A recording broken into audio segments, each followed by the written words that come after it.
Hi everyone! In this video I'm going to be explaining how to play our Artemis 3 Loteria game. So just a quick note, this video is meant for teachers and mission advisors only. This is not meant to be a student-facing resource. So for a bit of context, remember that in Lesson 1 of our NESP Companion Course program, we are asking that your students learn more about the NASA Artemis missions by playing a Loteria game.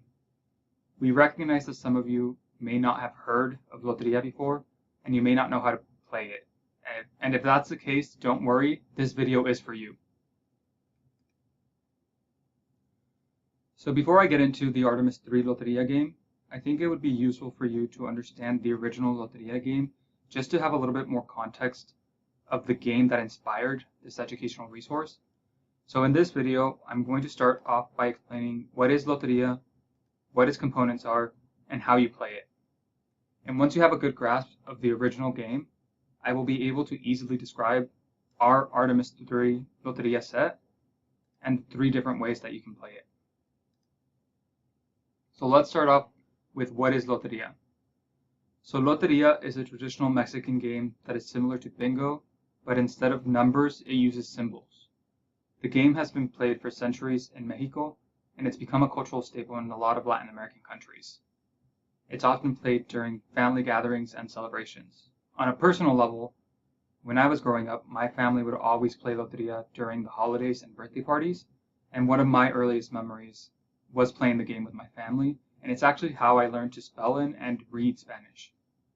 So the reason I'm sharing this with you is because I hope that you can take away from this that Loteria is a rich cultural resource that can be used for learning and teaching. The game of Loteria has 3 main components. The first is a deck of cards, which you can see on the slide, for example, El Sol or the Sun. The next one is playing boards or tablas, and these tablas have grids that are filled with the images that are on the deck of cards. Players also get something to mark their boards with, like the plastic bingo chips that you see on the slide, although any small item will really do. Sometimes people use pennies or pinto beans, or they tear up a paper into little pieces and they use that to mark their grid on their playing boards. So now that you know the components for Loteria, let's get into how you actually play the game. So first you need to assign one person to be the caller. This caller will randomly draw cards from the deck of cards and announce them to the players by their name and show their image. Sometimes the caller could also choose to say a verse or a riddle that's associated with the card instead of saying its name. And you can see from the image on the slide there, each card has its own verse that's associated with it, and the caller will say that instead of saying the name. So each player gets a playing board, and when the caller announces the card, the players look for the corresponding image on their playing boards. If they have the image, they mark it using the small objects. So let's say, for example, I drew a card, I drew the rooster, and I called it out. The players would look on their playing boards, and if they have that image, that corresponding image, they would mark it, right? So it's really straightforward, it's really simple. So the caller keeps calling out the cards, and the players keep marking their boards until the first player completes a predetermined pattern, like a row or a column, a diagonal, or a blackout, and that person shouts Loteria to win the game. The caller should verify that the player correctly marked their playing boards though. And if it turns out they made a mistake, that's okay. Return to the game and just keep playing it until someone gets a viable win, meaning they marked everything correctly. Okay, so now that you have a good grasp of the original Loteria game, let's take a look at our Artemis 3 Loteria set. So remember, the learning objective for this educational resource is for your students to learn about the NASA Artemis mission and to learn about our Artemis Pro 3 program. So our educational resource set includes a deck of 32 cards and 25 different tablas or playing boards. And our playing boards are 3 by 3, which you can see there on the slide. Each card also contains relevant information on the backside, and you can see that our set comes in both English and Spanish. So we envision this game being played in 3 different ways, or what we're calling 3 levels. So level 1 is our easiest level, and in this level you would only show the front image of the card and read the card's name. In level 2, it's slightly more difficult in that you show the front image, you read the name, but then you also read the information on the back side of the card. And then level 3 is our hardest level, and in this level you read the information on the back of the card only. So you don't show your students the card's image, and you try not to say the card's name. I know that was a really broad overview, so let's look at each of these levels in a little bit more detail.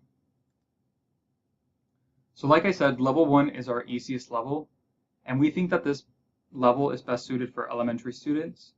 So in this level, you pull a card and you show your students the front of the card, right? You show them the image, and then you read the card's name. Remember, each of your students that are playing, they each get a playing board. Once you call out that card, they look on their playing board to try to find that corresponding image, and if they have it, they mark it, right? And then you keep going. You, the caller, keep going. You pull another card, you call it out, the food, the player, your students look on their playing board. This player doesn't have it, so they don't do anything. They don't mark it, right? You pull another card, the SLS rocket. The player looks for it on their board. If they have it, they mark it, right? And so on and so forth. You keep pulling cards, and your students keep marking their boards until you get a student who's marked everything.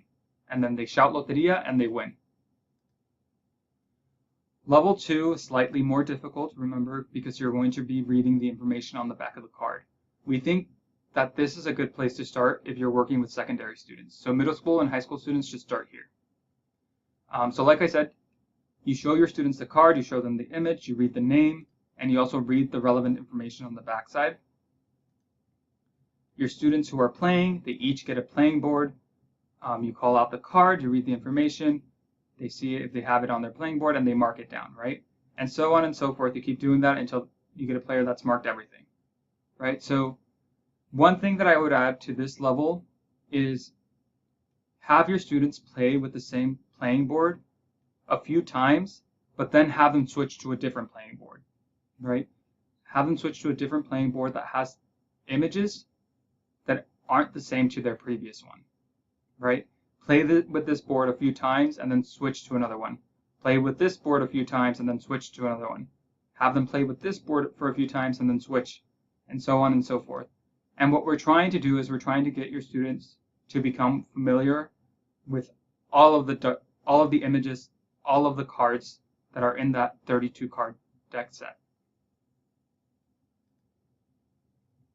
Okay, and once your students are familiar enough with the cards and they can relate the information to the card, then you can move on to level 3. So in level 3, you're going to read the information on the back of the cards, and you don't want to show the image to the students, and you're trying not to say the name of the card, right? So you can see these examples that I have on the slide. This one says the Artemis program. So you will try not to say the Artemis program, right? You can say, this program will take humans back to the moon.